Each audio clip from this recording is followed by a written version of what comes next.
মাসাইদের পুরো গ্রামটায় গোল করে উঁচু বাঁশের বেড়া দিয়ে ঘেরা। তার মধ্যে ছোট ছোট আলাদা আলাদা কুঁড়ে ঘর। একটি মাত্র ছোট দরজা দিয়ে সেই গ্রামে ঢোকা যায়। লম্বা মাচার ওপরে পালা করে পুরুষেরা পাহারা দেয় সারা রাত। রাতের অন্ধকারে কোনো হিংস্র জন্তু জানোয়ারের এখানে ঢুকে পড়ার উপায় নেই। গ্রামের মধ্যে একটা বড় চালা ঘরে রয়েছে অনেকগুলো গরু আর মোষ আর ভেড়া। পশুপালনই এখন এদের জীবিকা। প্রত্যেকটি মাসাই পুরুষই 6 ফুটের কাছাকাছি লম্বা। শরীর যেন ইস্পাত দিয়ে গড়া। হাতে সব সময় থাকে বর্ষা। মাসাই মেয়েরাও কম লম্বা নয়, তারাও যুদ্ধ করতে জানে। মাসাইরা আফ্রিকার অন্য সব জাতের তুলনায় আলাদা। একদল মাসাই পুরুষ সন্ধেবেলা গ্রামে ফিরছিল। আস্তে আস্তে দৌড়বার সময় ওরা মাথা নিচু করে নাচের ভঙ্গিতে এগোয় আর গলা দিয়ে নানা রকম পশু পাখির ডাকের অনুকরণ করে। সন্তু আর কাকাবাবুকে দেখতে পেয়ে ওরা তাদের কাঁধে করে তুলে এনে গ্রামের ঠিক মাঝখানে ফেলল। দুজনে ওদের বুকে পা দিয়ে চেপে ধরে বর্ষা তুলে রাখল। কয়েকজন গেল সর্দারকে ডাকতে। সেখানে দাও দাও করে আগুন জ্বলছে একটা পাথর ঘেরা জায়গায়। সেই আগুনের চারপাশে গোল হয়ে বসে আছে গ্রামের সব নারী পুরুষ। একটা ভেড়া ঝলসানো হচ্ছে আগুনে। সর্দার এসে বসলো একটা কাঠের গুঁড়িতে, ঠিক রাজাদের মতন, একটা পা সামনের দিকে বাড়িয়ে একটু ঝুঁকে। তার বয়স খুব বেশি নয়, বড়জোর বছর 40। নাকটা বেশ টিকালো। গায়ের রং কালো হলেও খসখসে ধরনের নয়, চকচকে। তার মাথার চুল নানা রঙের পুঁতির মালা দিয়ে বাঁধা। তার গলাতেও অনেকগুলো পাথরের মালা। সন্তু আর কাকাবাবুর দিকে এক পলক মাত্র দেখল সে, মনোযোগ দিল না। যে লোকগুলো ওদের নিয়ে এসেছে তাদের দিকে হাত বাড়িয়ে সর্দার কি যেন চাইল। সেই লোকগুলো সবাই একসঙ্গে কি যেন উত্তর দিল। সর্দার আবার কি জিজ্ঞেস করল, লোকগুলো উত্তর দিল একই রকম। এইভাবে কয়েক মিনিট উত্তর প্রত্যুত্তর চলল। তারপর সর্দার যেন খুব অবাক হলো। কাঠের গুঁড়ির আসন থেকে উঠে এসে সে কাকাবাবুর মুখের দিকে তাকিয়ে রইল এক দৃষ্টে। কাকাবাবু ইংরেজিতে জিজ্ঞেস করলেন, তুমি কি ইংরেজি বোঝো? তাহলে আমাকে উঠে বসতে দাও, আমি সব কথা খুলে বলছি। সর্দার কাকাবাবুর কথা এক বর্ণও বুঝল না। সে এবার কি যেন জিজ্ঞেস করল নিজের ভাষায়। কাকাবাবুও তা বুঝলেন না একটুও। যে লোক দুটি সন্তু এবং কাকাবাবুর বুকের উপর পা চেপে রেখেছিল, সর্দারের হুকুমে সরে গেল তারা। তারপর সর্দার হাততালি দিয়ে অন্যদের কি যেন একটা হুকুম করল। কাকাবাবুর মাথার কাছে যদিও এখনো একজন বর্ষা তুলে আছে, তবু সেটা অগ্রাহ্য করে কাকাবাবু বললেন, ওয়াটার, জল না খেলে আমরা মরে যাব, একটু জল দাও। হাতের ইঙ্গিতে তিনি জল খাওয়া বোঝালেন। সর্দার দুদিকে হাত নেড়ে বোঝালো, না, এখন জল দেওয়া হবে না। কাকাবাবু একটা দীর্ঘশ্বাস ফেলে বললেন, তোমাদের মধ্যে কি কেউ একটুও ইংরেজি জানো না? দুজন লোক হাত ধরে ধরে একজন বৃদ্ধকে নিয়ে এলো সেখানে। বৃদ্ধটির গায়ে একটা টকটকে লাল রঙের চাদর। মাথার চুল বেশ পাকা। চোখ দুটি দেখলে মনে হয় লোকটি খুব অসুস্থ, কিন্তু তার মুখে বুদ্ধি ও ব্যক্তিত্বের ছাপ আছে। সেই বৃদ্ধটি কাকাবাবুর পাশে এসে বসতেই সবাই একসঙ্গে কথা বলতে শুরু করে দিল। সর্দার হাত তুলে অন্যদের থামিয়ে নিজে কিছু বলল। বৃদ্ধটি কাকাবাবুর চোখের দিকে তাকিয়ে রইল এক দৃষ্টে প্রায় 2-3 মিনিট। তারপর আস্তে আস্তে পরিষ্কার ইংরেজিতে জিজ্ঞেস করল, এরা জানতে চাইছে তোমাদের সঙ্গের অস্ত্রশস্ত্র কোথায় লুকিয়ে রেখেছ? কাকাবাবু একটা স্বস্তির নিঃশ্বাস ফেলে বললেন, ঈশ্বরকে ধন্যবাদ, তুমি ইংরেজি জানো। হে মাননীয় বৃদ্ধ, আমাদের সঙ্গে কোনো অস্ত্রশস্ত্র ছিল না। বন্দুক পিস্তল তো দূরের কথা, সামান্য একটা ছুরিও ছিল না। বৃদ্ধ বলল, আমরা তোমার কথা বিশ্বাস করি না। তোমার সঙ্গে এই একটা বাচ্চা ছেলে রয়েছে, আর বাকি লোকজনরা কোথায়? কাকাবাবু বললেন, আমাদের সঙ্গে আর কেউ ছিল না। আমরা দুজন এই মাঠে জঙ্গলে পথ হারিয়ে ফেলেছি। তোমাদের লোকজন ঠিক সময় না গিয়ে পড়লে আমরা মরেই যেতাম। বৃদ্ধ বলল, আমরা তোমাদের কথা বিশ্বাস করি না। তোমরা সভ্য লোকেরা নানা রকম মিথ্যে কথা বলতে পারো। কাকাবাবু বললেন, মাননীয় বৃদ্ধ, দয়া করে একটু জল দিতে বলো। গলা শুকিয়ে কাঠ হয়ে গেছে। জল না পেলে কোনো কথা বলতে পারছি না। আমার কথা বিশ্বাস করো, আমরা তোমাদের শত্রু নই। বিপদে পড়ে তোমাদের কাছে আশ্রয় চেয়েছি। বৃদ্ধ অন্যদিকে ফিরে বলল, আগুনটা বাড়িয়ে দিতে। 2-3 লোক আধপোড়া কাঠগুলো ঠেলে দিতে আগুনটা আবার জোর হয়ে গেল। বৃদ্ধ ঝুঁকে পড়ে কাকাবাবুর মুখের একেবারে কাছে নিজের মুখটা নিয়ে এলো।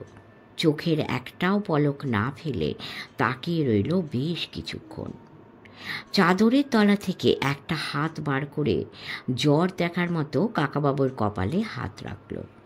তারপর ফিসফিস করে বলল, তোমাদের শাস্তি হল মৃত্যু। কাকাবাবু চোখের পলক না ফেলে বললেন, মাসাইরা বীরের জাতি বলে খ্যাতি আছে শুনেছিলাম। আমাদের মতন 2 নিরস্ত্র মানুষকে মেরে যদি তোমাদের খ্যাতি আরও বাড়ে, তাহলে মারো। তোমার লোকজন প্রথমে আমাদের দেখতে পায়নি, আমরাই আগুন জ্বালিয়ে ওদের ডেকেছি। কেউ আশ্রয় চাইলেও বুঝি তোমরা তাদের মেরে ফেলো। বৃদ্ধটি খুব জোরে হেসে উঠল। তারপর পাশের একজন লোককে কি যেন একটা হুকুম করল। সর্দারের দিকে ফিরে অনেক কিছু বলল। সর্দারের মুখেও হাসি দেখা দিল। এবার বৃদ্ধটি আবার কাকাবাবুর দিকে ফিরে বলল, শোনো হে অতিথি, মাসাইরা কখনো নরহত্যা করে না। মাসাই কখনো নিরস্ত্র লোকের সঙ্গেও যুদ্ধ করে না। মাসাই কখনো আশ্রিতকে অবিশ্বাস করে না। মাসাই কখনো কারোর কাছে জলপান করতে চেয়ে তারপর তার সঙ্গে বিশ্বাসঘাতকতা করে না। কিন্তু তোমরা যারা লেখাপড়া শেখো, যারা সভ্যতার বড়াই করো, তারা এর প্রত্যেকটা জিনিস করো। তোমরা যখন তখন মানুষ মারো, তোমরা নিরস্ত্র লোককেও আক্রমণ করো, কাউকে আশ্রয় দিয়েও তাকে ঠকায়, ঠিক কিনা? কাকাবাবু একটু থতমত খেয়ে গেলেন। তারপর বললেন, হ্যাঁ, এর অনেকটা সত্যি, কিন্তু সব সভ্য মানুষই সমান নয়। লেখাপড়া শিখলেও অনেকে সৎ থাকতে পারে। একজন লোক একটা অ্যালুমিনিয়ামের বাটিতে খানিকটা কি যেন তরল পদার্থ নিয়ে এলো। সেটা রং লাল, দুধের মতো ঘন। বৃদ্ধ বলল, এটা খেয়ে নাও আগে, তারপর তোমার সব কথা শুনব। কাকাবাবু বাটিটা সন্তুর দিকে এগিয়ে দিলেন। বৃদ্ধ বলল, তোমরা দুজনেই খাও। কাকাবাবু তরল পদার্থটিতে একটু চুমুক দিয়ে মুখটা তুলে বললেন, আমরা শুধু একটু জল চেয়েছিলাম।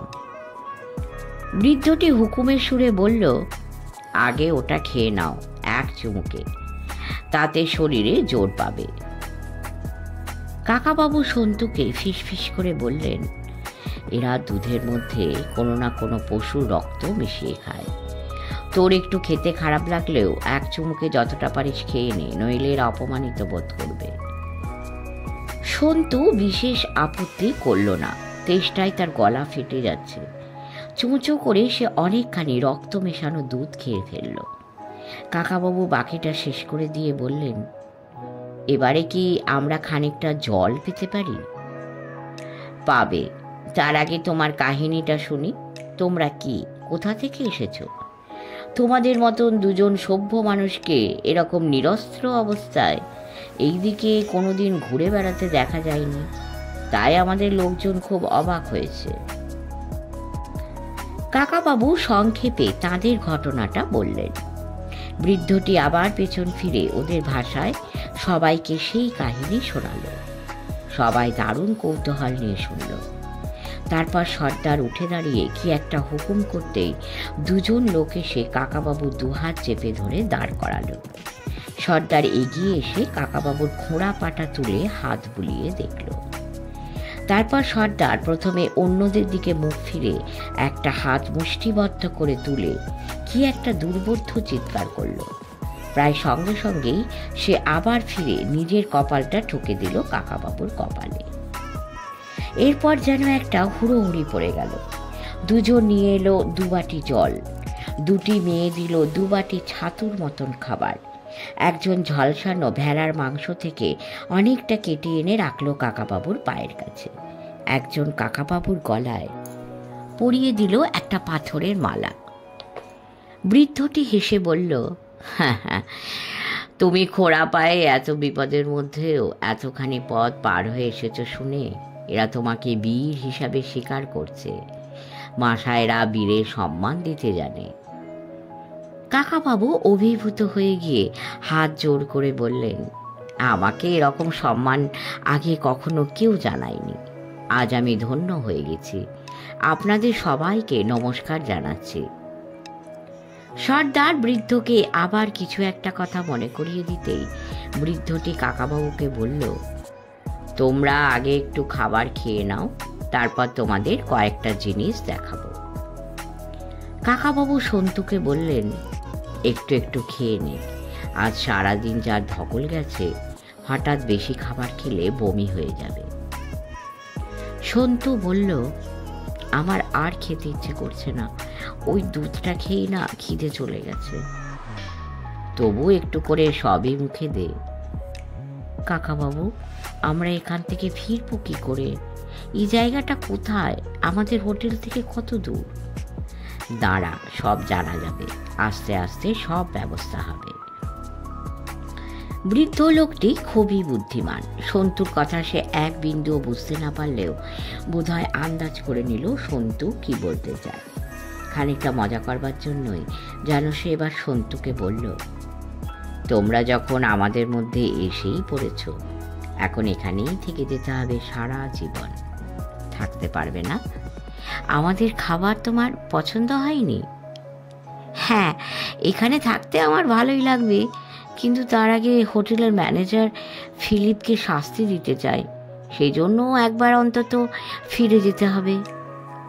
বাহ, তোমার তো বেশ তেজ আছে দেখছি।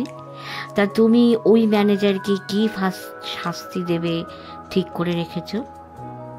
ওর ফাঁসি হওয়া উচিত। ফাঁসির চেয়েও ভালো শাস্তি আছে। ধরো যদি ওকে দিয়ে একেবারে সারা জীবনের মতো গরুর গোবর পরিষ্কার করার কাজে লাগানো যায়, তাহলে কেমন হয়? আমরা হলে তাই করতাম। কাকাবাবু উঠে দাঁড়িয়ে বললেন, আমার খাওয়া হয়ে গেছে। আপনি কোথায় কি দেখাবেন বলছিলেন? বৃদ্ধটিও উঠে দাঁড়িয়ে বলল, আমি নিজে হাঁটতে পারি না, আমাকে ধরে নিয়ে যেতে হয়। আমি খুবই অসুস্থ, বেশি দিন বাঁচব না। এই দেখুন। বৃদ্ধটি গা থেকে লাল রঙের কাপড়টা খুলতেই দেখা গেল তার বুকের ডান দিকে একটা মস্ত বড় ঘা দগদগ করছে। আবার কাপড়টা গায়ে জড়িয়ে দুদিকে দুহাত ছড়াতেই দুজন লোক তাকে ধরে ধরে নিয়ে চলল, আর একজন সঙ্গে নিয়ে চলল একটা মশাল।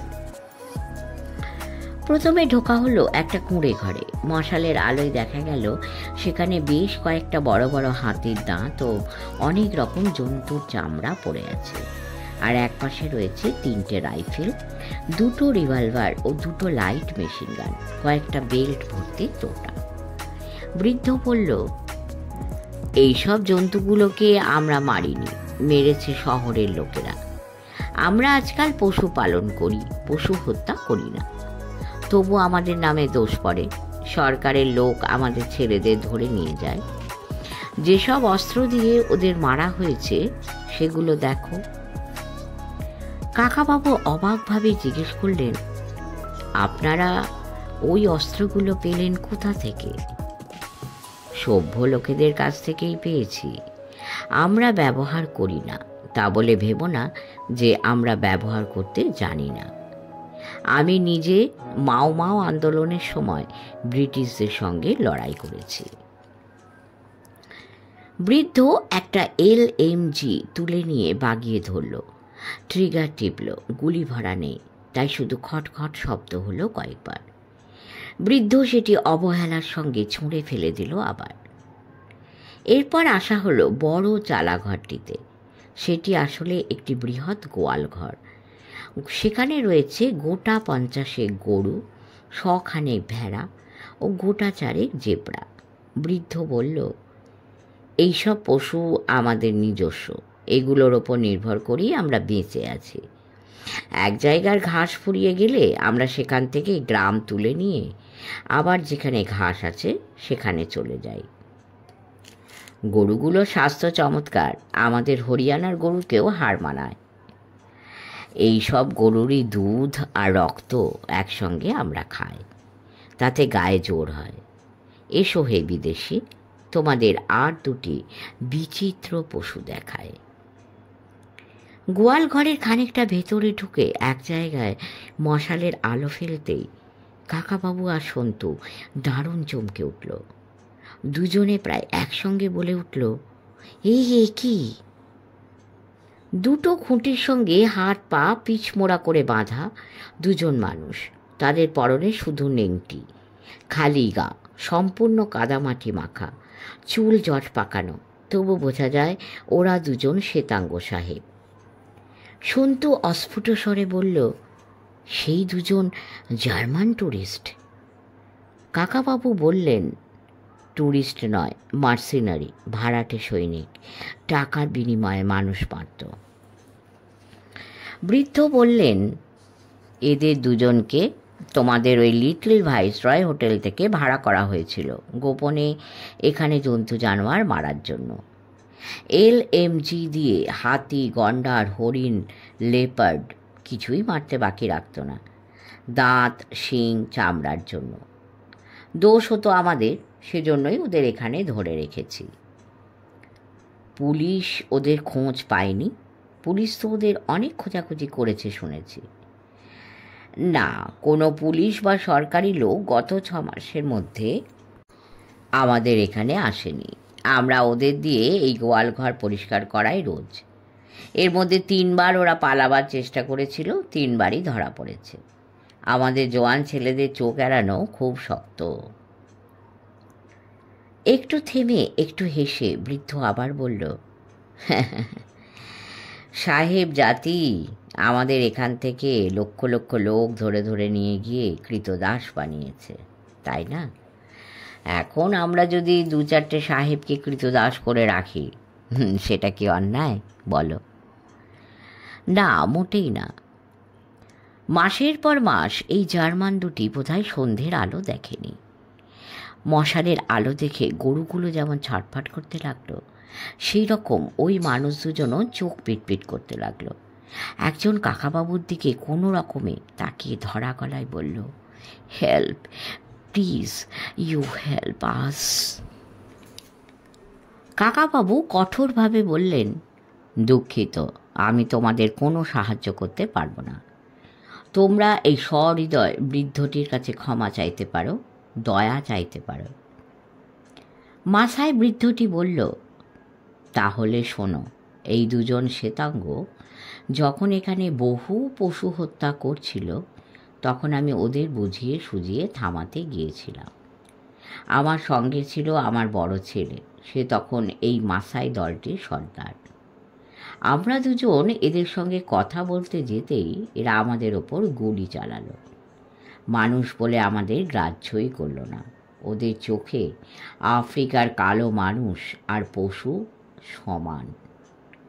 আমার বড় ছেলে সঙ্গে সঙ্গে মারা যায়। আমি তখন মরিনি, কিন্তু আমার বুকের মধ্যে গুলি রয়ে গেছে, সেই ক্ষততেই আমি মরব। তারপরেও দেখো, এদের দুজনকে বন্দি করার পর আমরা সঙ্গে সঙ্গে খুন করিনি। তারপরেও কি তোমরা বলবে মাসায়রা নিষ্ঠুর? বৃদ্ধের কথা শুনে জার্মান দুজন চোখ বুজে পাশ ফিরেছে। কাকাবাবু সেই বৃদ্ধের হাত জড়িয়ে ধরে বললেন, আপনি প্রকৃত দয়ালু। এতটা ক্ষমাশীল আমরা কেউ হতে পারতাম না। সন্তু বলল, আমি কি বাইরে যেতে পারি? আমি আর ওদের একদম দেখতে চাই না। সবাই মিলে বাইরে আসার পর কাকাবাবু সেই বৃদ্ধকে আবার বললেন, আপনি জানেন নিশ্চয়ই, নির্বিচারে পশু হত্যা এখনো চলছে। আপনি দুজন খুনিকে বন্দি করেছেন। ওরা আরও এরকম লোক ভাড়া করবে। এইসব বন্ধ করার জন্য আমাদের একবার ফিরে যাওয়া দরকার। বৃদ্ধ হেসে বলল, অফকোর্স, তোমরা কি ভেবেছ তোমাদের এখানে আটকে রাখবো আমরা? যখন ইচ্ছে যেতে পারো। কিন্তু আজ সারাদিন এক পায়ে লাফিয়ে আমার হাঁটু ফুলে গেছে। কাল পরশুর মধ্যে আমি এই হাঁটুতে আর লাফাতে পারবো না। একটা গাড়ি ডাকা দরকার। আচ্ছা, মাসাইমারা এয়ার স্ট্রিপ থেকে এই জায়গাটা কত দূরে? বেশি দূর নয়, তবু 20 মাইল, 30 বা 40 মাইল। অত না। তোমরা সারাদিন হাঁটলেও খানিকটা অর্ধবৃত্তাকারে ঘুরেছ। এখান থেকে মাসাইমারা এয়ার স্ট্রিপ মাত্র 10 মাইল, আর লিটল ভাইসরয় হোটেল হবে 13 মাইল। আমরা অবশ্য ওদিকে কখনো যাই না। আমি একটা চিঠি লিখে দিলে তোমাদের কোনো মাসাই ছেলে ওই এয়ার স্ট্রিপে পৌঁছে প্লেনের পাইলটের হাতে একটা চিঠি ধরিয়ে দিতে পারবে না? কেন পারবে না? এ আর এমন শক্ত কি ব্যাপার? কিন্তু সেসব কাল ভোরের আগে তো কিছু হবে না। এখন চলো, নাচ দেখবে। আমরা মাসাইরা প্রত্যেক রাত্রিরে খানিকটা নাচ গান না করে ঘুমোতে যাই না। এরপর সেই আগুনের জায়গাটা ঘিরে শুরু হলো নাচ গান। কিন্তু সন্তু আর বেশিক্ষণ চোখ মেলে থাকতে পারল না, সেখানেই ঘুমিয়ে পড়ল মাটিতে। কাকাবাবু আগুনের আলোয় একটা চিঠি লিখলেন। তারপর একটু বাদে বৃদ্ধের অনুমতি নিয়ে তিনিও শরীর এলিয়ে দিলেন। পরদিন দুপুরের আগেই একটা গাড়ি নিয়ে হাজির হলো 3 জন। একজন কৃষ্ণাঙ্গ, একজন শ্বেতাঙ্গ, একজন ভারতীয়। মাসাইদের গ্রামের একটু দূরে গাড়ি থামিয়ে মাথার উপর হাত তুলে তারা এগিয়ে এলো আস্তে আস্তে। ভারতীয়টি P.R. লোহিয়া, শ্বেতাঙ্গটি প্লেনের পাইলট, আর কৃষ্ণাঙ্গ লোকটি ওদের অচেনা। কৃষ্ণাঙ্গ লোকটি আগে এগিয়ে এসে মাসাই সর্দার এবং বৃদ্ধ লোকটিকে অভিনন্দন জানালো। তারপর কাকাবাবুর দিকে তাকিয়ে বলল, ঈশ্বরকে ধন্যবাদ, তোমাদের কোনো অনিষ্ট হয়নি। লোহিয়া তার পাশে এসে দাঁড়িয়ে বলল, ইনি মিস্টার জোসেফ এনবোয়া। ইনি কেনিয়ার প্রেসিডেন্টের প্রাইভেট সেক্রেটারি। ইনি আজ সকালের প্লেনেই পৌঁছেছেন। হোটেলের ম্যানেজার ফিলিপ যখন কাল তোমাদের বাদ দিয়ে একলা ফিরে এলো, তখনই আমি নাইরোবিতে একে ফোন করে সব জানিয়ে দিয়েছি। জোসেফ এনবোয়া মাসাই বৃদ্ধটিকে বললেন, তোমার লোকজনকে বলে দাও, মাসাইদের সঙ্গে সরকারের কোনো ঝগড়া নেই। এই অঞ্চলে যে বেআইনিভাবে বহু পশু হত্যা করা হয় তার জন্য মাসাইরা দায়ী নয়। কয়েকজন ব্যবসায়িক দুষ্টচক্র এই কাজ করছে, আমরা তার প্রমাণ পেয়েছি। প্রেসিডেন্টের একজন আত্মীয় প্রেসিডেন্টকে কিছু না জানিয়ে পুলিশকে ঘুষ দিয়ে এই কারবার চালাচ্ছিল। তাকে আর তার সঙ্গী সাথী আরও 4 জনকে কাল বন্দি করা হয়েছে। তোমরা মাসাইরা এখানকার ঘাস জমিতে যেমন পশু চড়াতে, এখনও সেই অধিকার পাবে। কেউ তোমাদের বাধা দেবে না। বৃদ্ধটি মাসাইদের ভাষায় সেই কথাগুলো অনুবাদ করে দিতে সবাই আনন্দে চেঁচিয়ে উঠল। বৃদ্ধটি এবার জোসেফ এনবোয়া আর পাইলটটিকে নিয়ে গেল গোয়ালঘর দেখাতে। লোহিয়া কাকাবাবুর হাত ধরে বলল, আবার আপনাদের সঙ্গে দেখা হয়ে গেল মিস্টার রায়চৌধুরী। প্লেনে আপনাকে দেখতে পাওয়ার পরেই আমি বিবেকের দংশনে ভুগছিলাম। তখনই বুঝেছিলাম আপনি কোনো রহস্যের গন্ধ পেলে সহজে ছাড়বেন না, আর আপনি বেশি কিছু জেনে ফেললে এরাও আপনাকে মেরে ফেলবার চেষ্টা করবে। কাকাবাবু হাসি মুখে বললেন, আপনি নাইরোবির হোটেলে টেলিফোনে আমাদের সাবধান করতে চেয়েছিলেন। প্রথম টেলিফোনটা করেছিল নিনজারে, আমারই অফিসে বসে। কাকাবাবু সন্তুর দিকে তাকিয়ে বললেন, সন্তু, তুই তাহলে ঠিকই ধরেছিলি। সন্তু জিজ্ঞেস করল, আমাদের গাড়ি চাপা দিতে এসেছিল কে? সেটাও নিঞ্জানের কীর্তি।